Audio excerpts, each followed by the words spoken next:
Palavra da Verdade, a exposição bíblica com Hernandes Dias Lopes.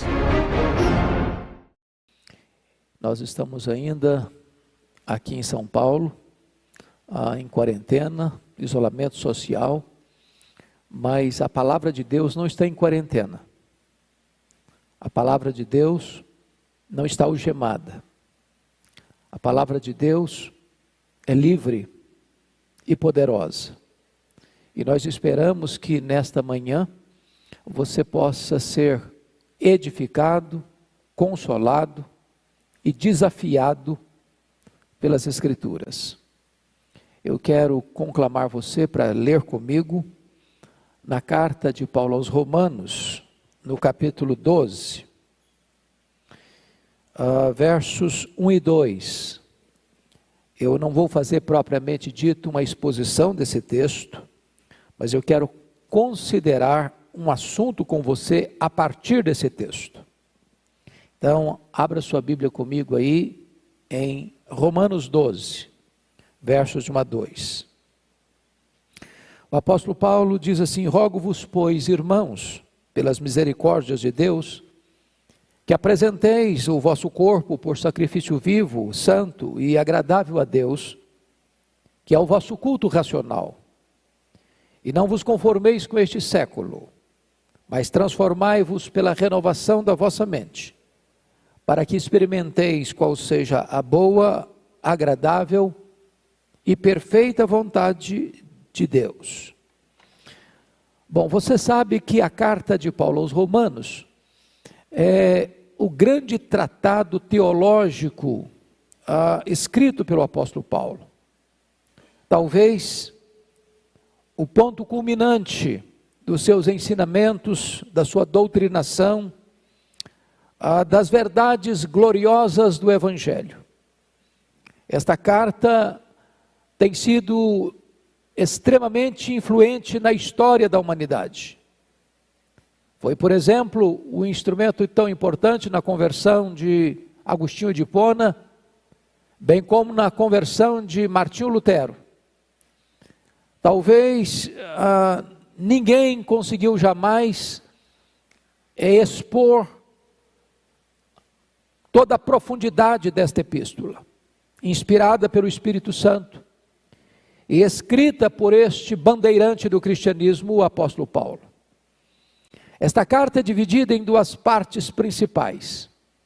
Dos capítulos 1 ao capítulo 11, é a parte doutrinária, onde Paulo aborda as grandes verdades do cristianismo: a depravação total do homem, a justificação pela fé e a nossa segurança em Cristo, em virtude da eleição, da vocação eficaz e também do selo do Espírito Santo em nós e a perseverança de Deus em nos guardar seguros.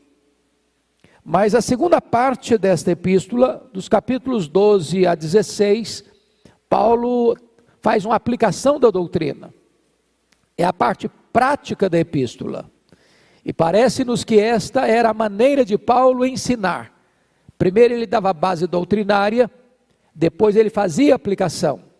Primeiro a teologia, depois a ética. Primeiro o credo, depois a conduta. Primeiro a base doutrinária, depois o comportamento que deva proceder deste ensino doutrinário.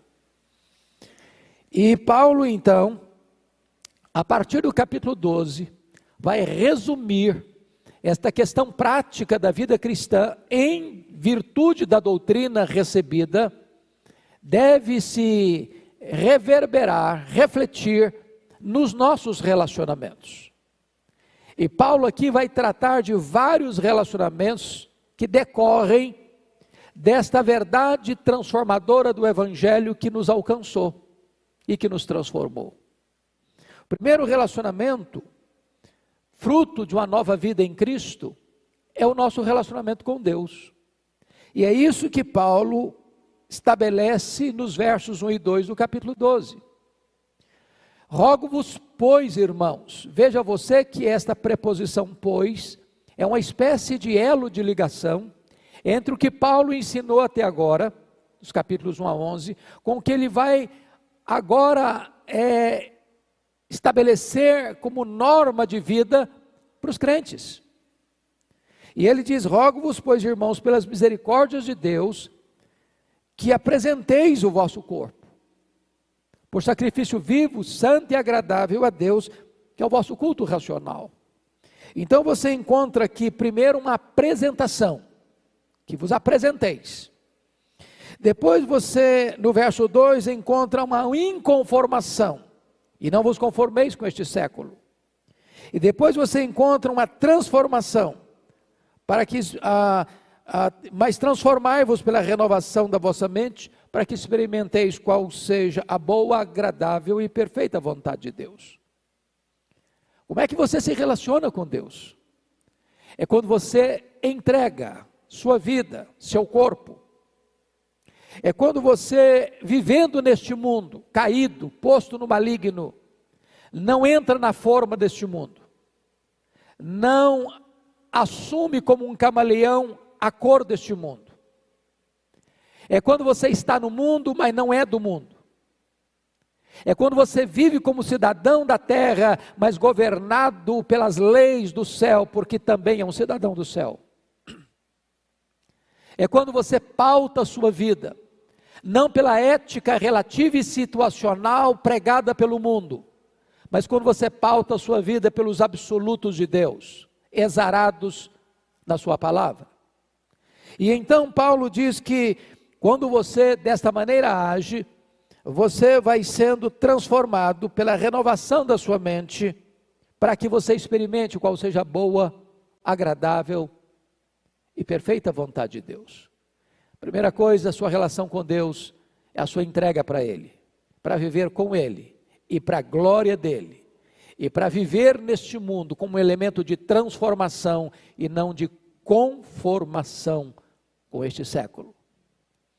O segundo relacionamento que Paulo estabelece como fruto da nossa nova vida em Cristo é o nosso relacionamento com nós mesmos.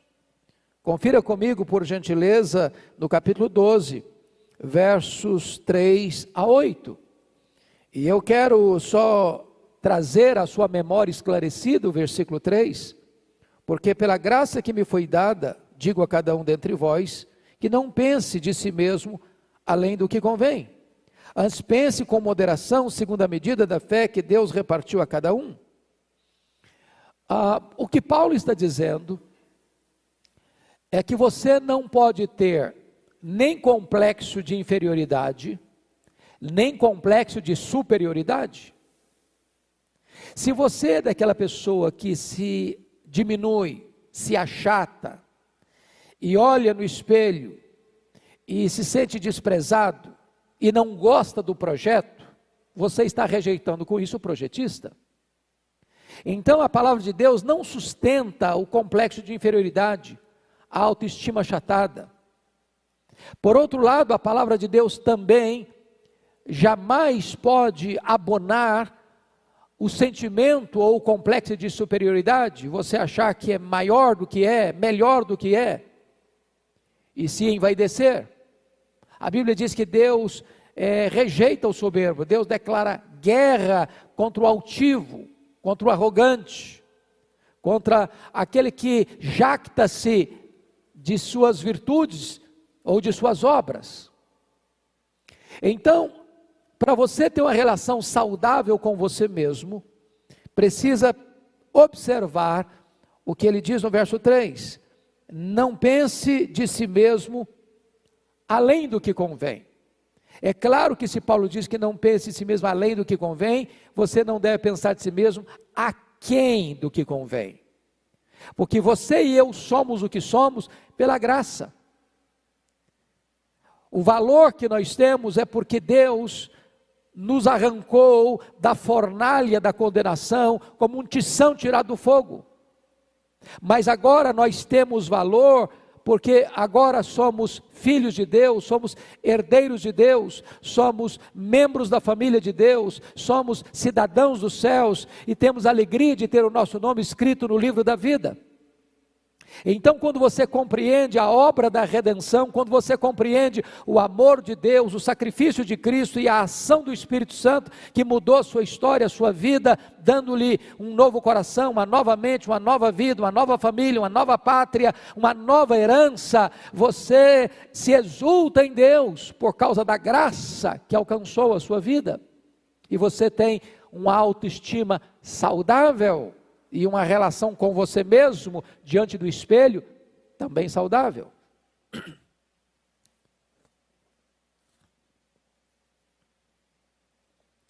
Terceiro relacionamento que Paulo estabelece para nós, como fruto da nossa conversão, da obra de Deus em nós, retratado nos capítulos 1 a 11, é o nosso relacionamento com os nossos irmãos. E agora Paulo está falando os nossos irmãos em Cristo, o nosso convívio como família de Deus, e isso está bem expresso nos versos 9 até o verso de número 16, do capítulo 12, e ele trata da necessidade do amor, o amor seja sem hipocrisia. O que significa isso? É que Deus não quer apenas o discurso do amor, Deus quer a prática do amor. Não adianta você rasgar seda e eloquentemente proferir palavras bonitas ao seu irmão na fé, dizendo que o ama, se as suas atitudes em relação a esse irmão são contrárias ao seu discurso. É isso que Paulo está dizendo, o amor seja sem hipocrisia. Mas quando chega no versículo 10, ele diz: amai-vos cordialmente uns aos outros, com amor fraternal. É como se você amasse o seu irmão em Cristo, como você ama o seu irmão de sangue. Como é que você ama o seu irmão de sangue? Não porque ele é apenas uma pessoa virtuosa. Você o ama porque ele é membro da sua família. Você o ama apesar dos seus defeitos, das suas limitações. E Paulo vai dizer para nós o que significa isso: preferindo-vos em honra uns aos outros. Como é que você se relaciona com seus irmãos na fé? Com seus irmãos de outras denominações? Com seus irmãos que fazem parte do corpo de Cristo? Achando-se superior a eles? Diminuindo-os, ao mesmo tempo tentando elevar você? Paulo diz: não, você deve preferir o seu irmão em honra.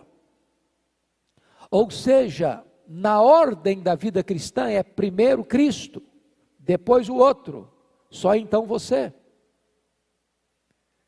E é desta maneira, quando você coloca o seu irmão acima de você e prefere-o em honra, ficando depois dele, é esta que é a expressão máxima do que significa amor cordial ou amor sem hipocrisia.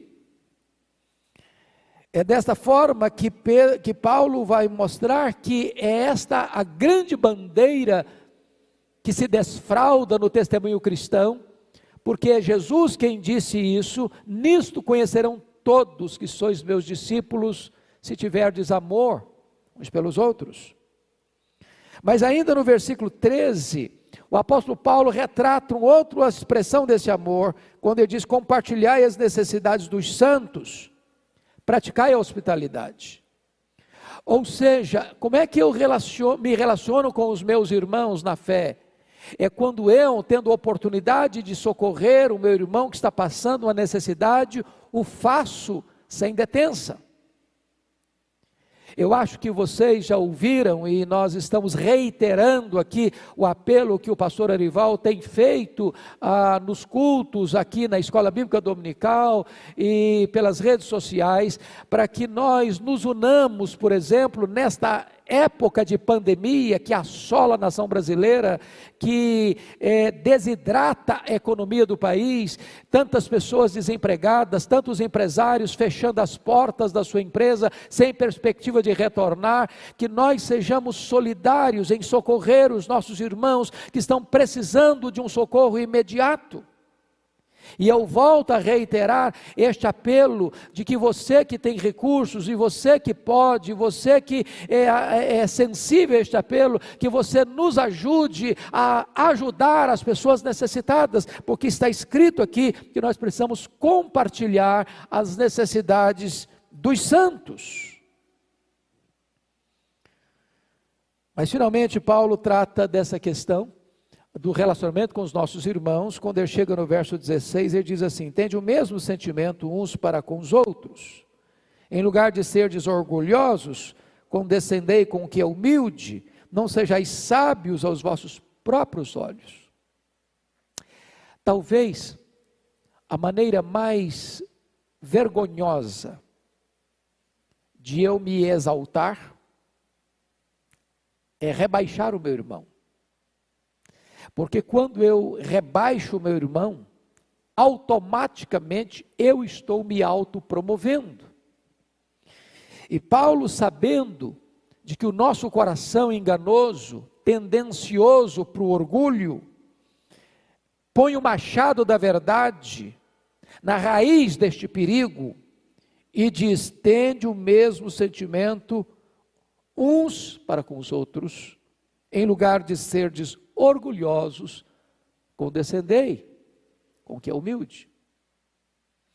Mas agora vamos para o quarto relacionamento que Paulo nos ensina como fruto da nossa nova vida em Cristo Jesus. A partir do capítulo 12, versículo 17 até o versículo 21, Paulo nos ensina a lidar com os nossos inimigos. Veja bem, o cristão não cria inimigos, mas o cristão tem inimigos. O cristão não é aquele que passa a odiar alguém, mas o cristão é aquele que, por ser cristão, é odiado por alguém. Como você reage quando as pessoas perseguem você, odeiam você, falam mal de você, orquestram contra você, conspiram contra você, insurgem-se levianamente, maldosamente contra você? Qual é a sua atitude? E Paulo responde, versículo 17: não torneis a ninguém mal por mal, esforçai-vos por fazer o bem perante todos os homens. Porque quando alguém faz o mal a você, talvez esse alguém até espere que você faça o mal a ele também, para empatar o jogo. Ele fala mal de você, você fala mal dele, ele critica você, você também critica ele, ele persegue você, você também persegue a ele. E quando você entra nesse jogo da retribuição, da vingança, do dar o troco, do pagar com a mesma moeda, do devolver com a mesma força, você se nivelou ao seu inimigo. Então o apóstolo Paulo nos ensina aqui que o caminho não é esse, mas é nos esforçarmos por fazer o bem perante todos os homens. E fazer o bem exige um esforço redobrado, porque o ímpeto do nosso coração, ou talvez o desejo da nossa carne, é pagar na mesma moeda. É por isso que, para você lidar com o seu inimigo, você precisa ter autodisciplina. No versículo 18 ele diz: se possível, quanto depender de vós, tende paz com todos os homens. E é claro que Paulo aqui, ao falar, se possível, quanto depender de vós, tende paz com todos os homens, a hora de não ter paz é quando a verdade de Deus está sendo sacrificada, quando o evangelho está sendo comprometido, quando os absolutos do reino de Deus estão colocados em jogo, e então nessa hora, você se levanta para defender princípios e valores. É por isso que o mundo odeia a igreja, porque o mundo quer que a igreja se conforme com ele. O mundo quer que você bote os seus pés nessa forma dele, que você se cale, que você se omita, que você se acovarde, que você não se apresente, que você não proclame a verdade de Deus no mundo de relativismo, que você não anuncie o Evangelho num mundo em que tantas vozes propõem para o homem a questão da religiosidade, e você nesse momento se levanta e diz: só há um Evangelho, só há um Salvador, só há um Senhor, só há uma porta para o céu, só há um caminho para Deus, e você não abre mão dessa verdade absoluta. Mas ainda, o apóstolo Paulo vai dizer no versículo 19: não vos vingueis a vós mesmos, amados, mas dai lugar à ira, porque está escrito: a mim me pertence a vingança, eu é que retribuirei, diz o Senhor.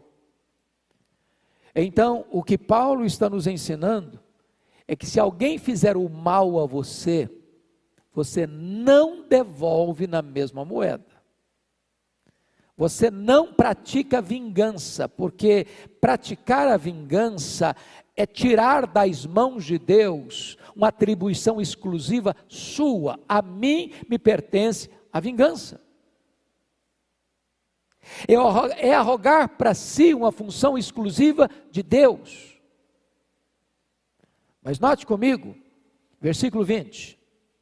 Pelo contrário, olha bem o que Paulo vai ensinar.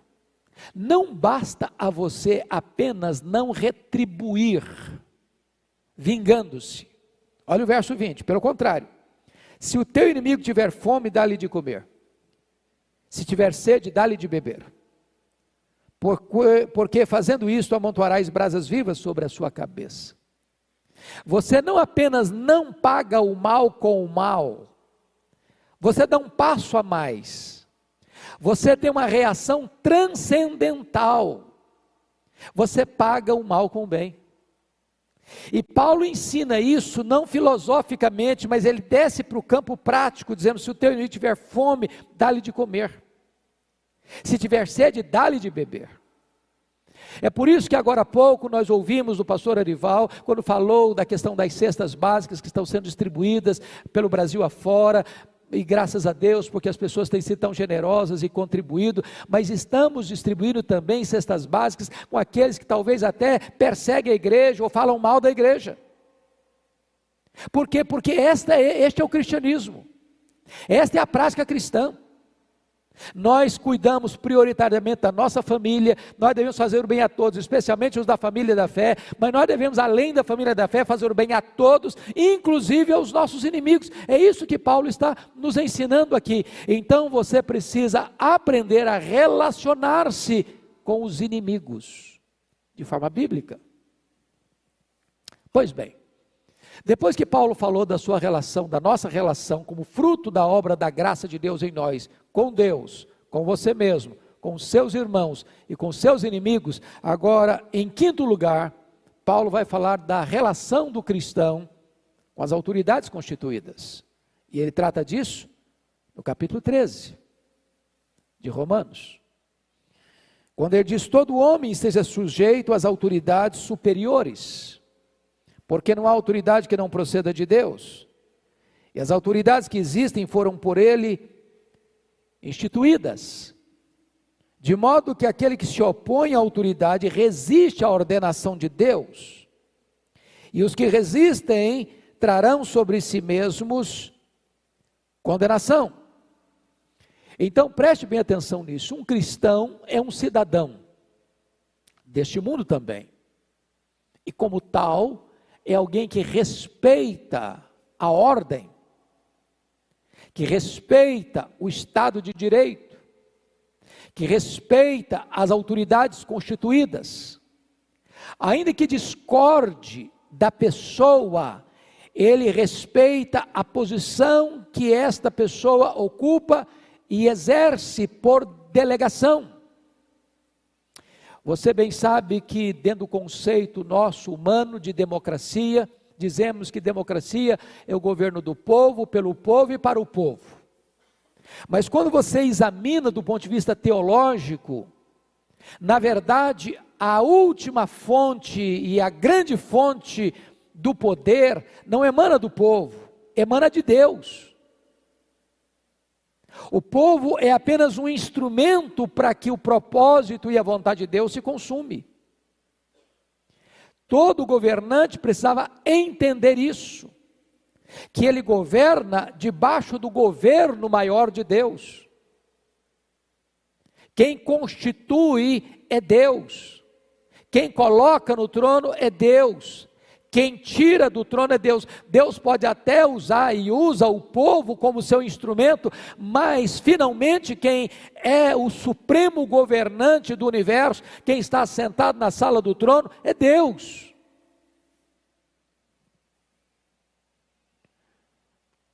Desta forma, o apóstolo Paulo vai estabelecer que você não deva temer os magistrados, as autoridades constituídas, se você faz o bem. Você até terá louvor dela. Agora, se você faz o mal, você deve temer, porque a autoridade constituída é ministro de Deus, vingador, para atender este serviço divino. Em outras palavras, se eu e você, particularmente, não temos poder para pagar o mal com o mal, de retribuir quem nos faz mal ao mal, cabe ao Estado aplicar a lei e exercer a justiça. E é muito importante você compreender isso, para que você tenha uma relação saudável com as autoridades constituídas.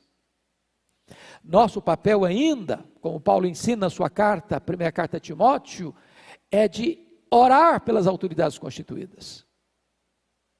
Em vez de fazer fake news acerca das nossas autoridades, em vez de tentar destruir a imagem das nossas autoridades, seja um presidente, seja um governador, seja um prefeito, seja os poderes da república, legislativo, executivo, judiciário, porque esses poderes, conforme Isaías 33, 22, eles emanam do próprio Deus. É Deus quem é o supremo juiz, é Deus quem é o supremo rei, é Deus quem é o supremo legislador, e os homens exercendo esses três poderes não podem nos salvar, mas Isaías 33, 22 diz que o nosso Deus, sendo o representante máximo do poder legislativo, do poder executivo e do poder judiciário, Ele nos salvará.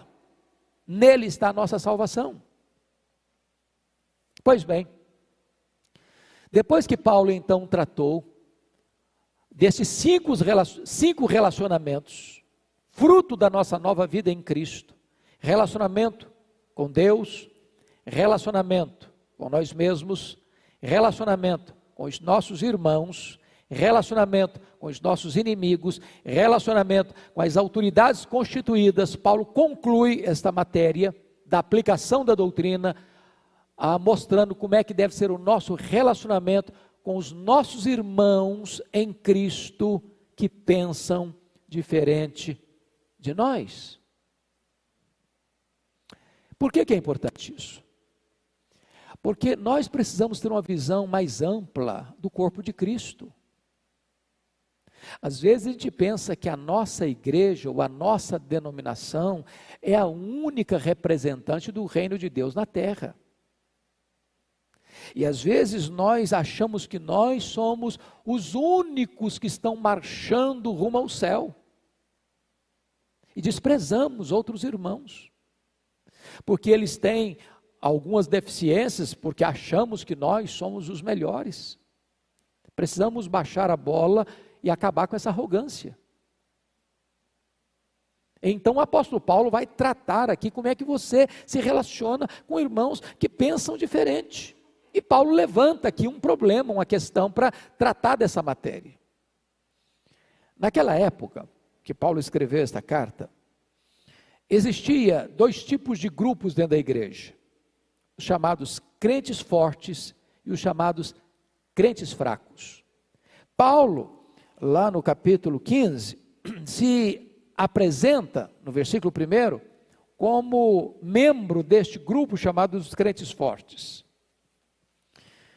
E o que caracterizava o crente fraco e o crente forte é que naquela época, onde havia muitos cultos pagãos, e muitas vezes dentro do politeísmo romano, e também do politeísmo grego, que ainda prevalecia dentro da cultura romana, havia cultos pagãos onde se sacrificava animais e parte desta carne era consumida, seja nos templos pagãos ou parte desta carne descendo para os mercados e sendo vendidos para as pessoas comuns.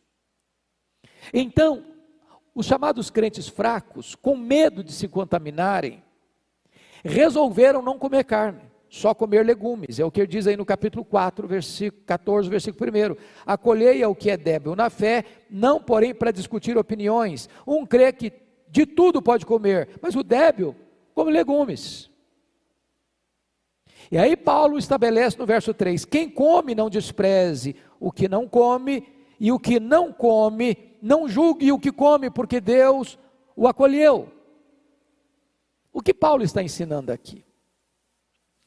Ele trata disso talvez de uma maneira mais abrangente ainda, na sua primeira carta aos Coríntios, capítulos 8, 9 e 10, quando ele lida sobre a questão da liberdade cristã. E ele fala que em 3 circunstâncias você de fato não deveria comer carne, nem no templo do ídolo, nem ainda ao mercado e o açougueiro falando para você, não, essa carne que está aqui foi sacrificada aos ídolos, não compre, não leve para casa.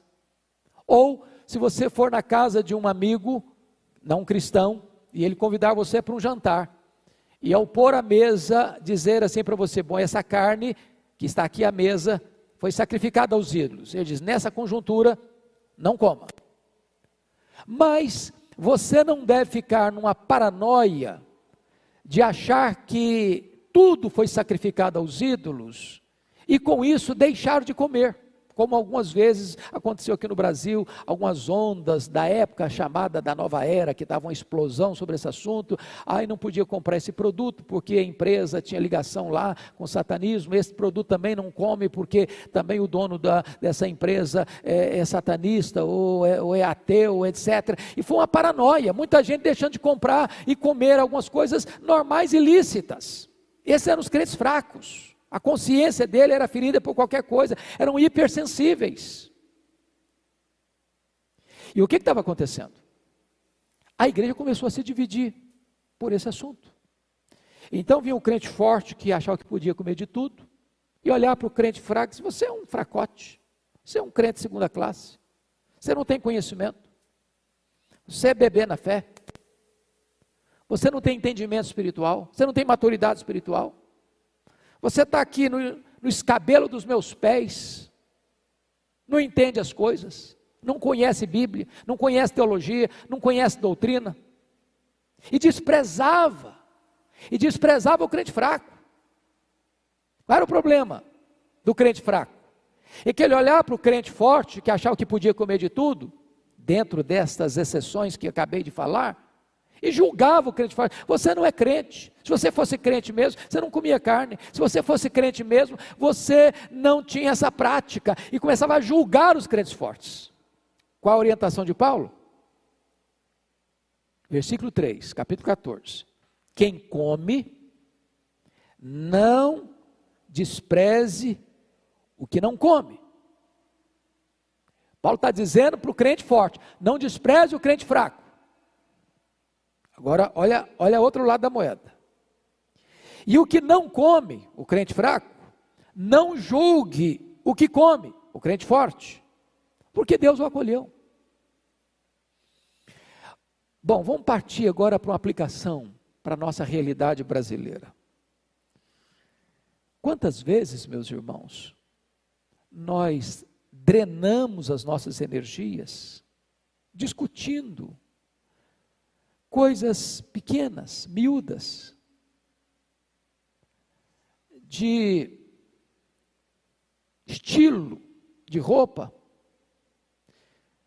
estilo de cardápio, e desta maneira a gente começa a brigar, a criar partidos e levantar muros onde muitas vezes vivemos como pessoas isoladas umas das outras, como se o meu irmão de uma outra denominação fosse meu inimigo.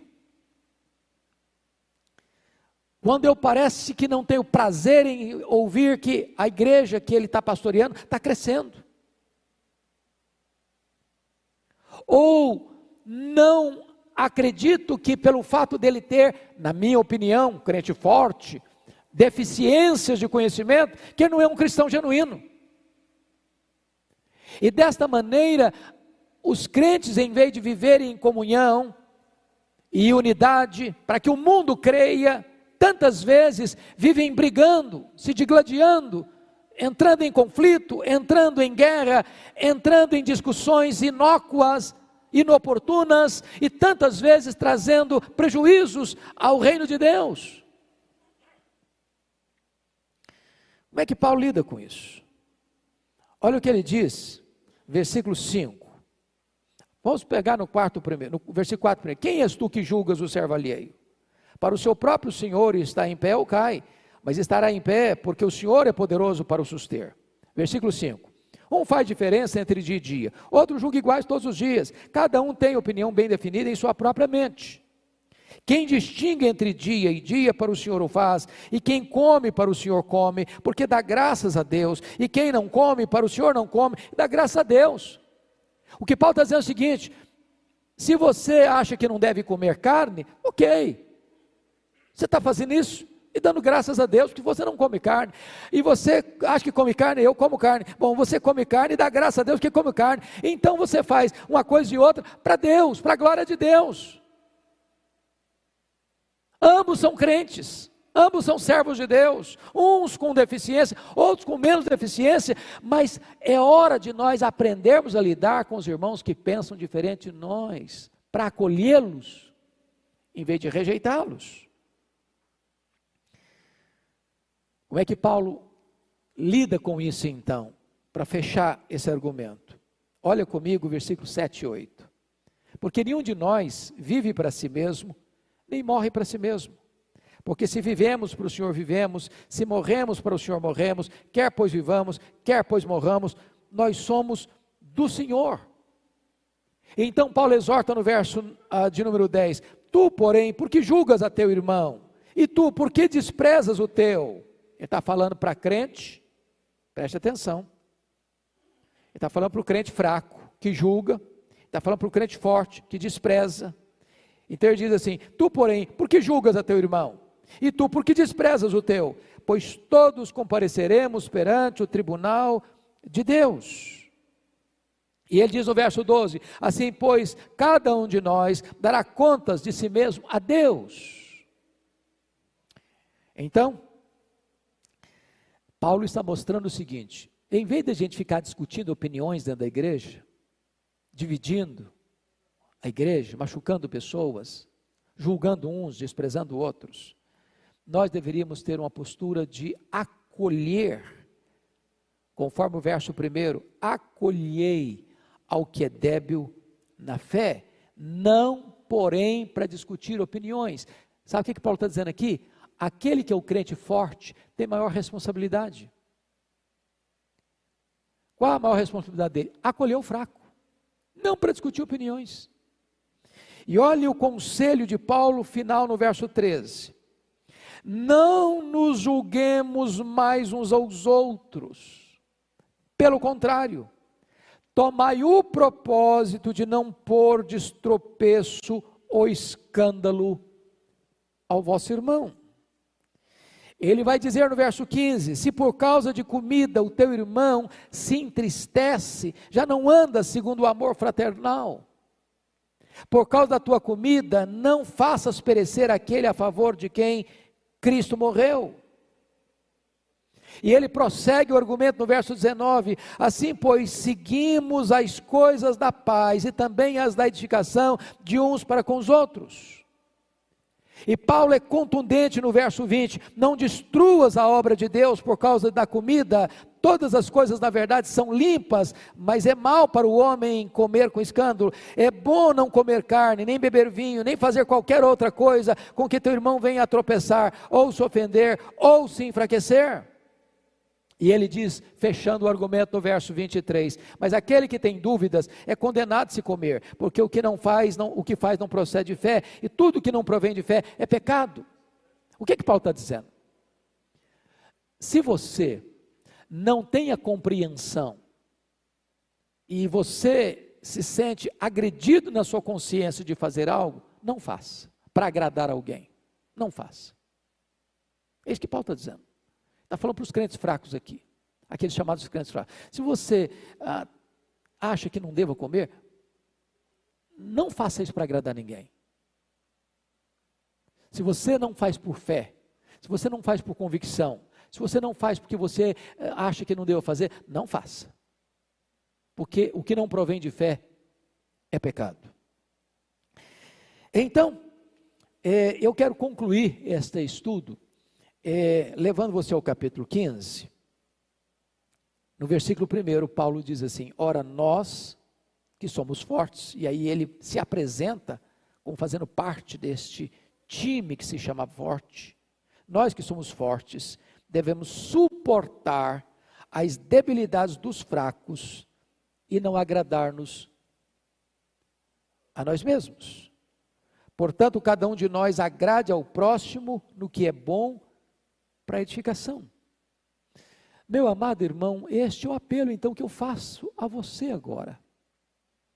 Se você entende que você tem mais conhecimento que seu irmão, se você entende que a sua denominação, ela tem um nível de conhecimento maior do que o conhecimento de outros irmãos de outras denominações, não os despreze, acolha-os.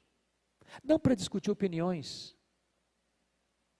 Se você tem uma determinada prática particular, aqui no caso que Paulo levantou era comer carne, não agrida o seu irmão com o seu direito de comer carne, para escandalizá-lo. A liberdade cristã não é ditada pelos seus direitos. A liberdade cristã é normatizada pelo amor. Você que é um crente forte, abstém-se dos seus direitos por amor ao seu irmão fraco, para acolhê-lo. Então o apóstolo Paulo, veja você que depois de tratar de assuntos tão robustos da teologia, entra para a prática desta teologia, tratando de 6 relacionamentos.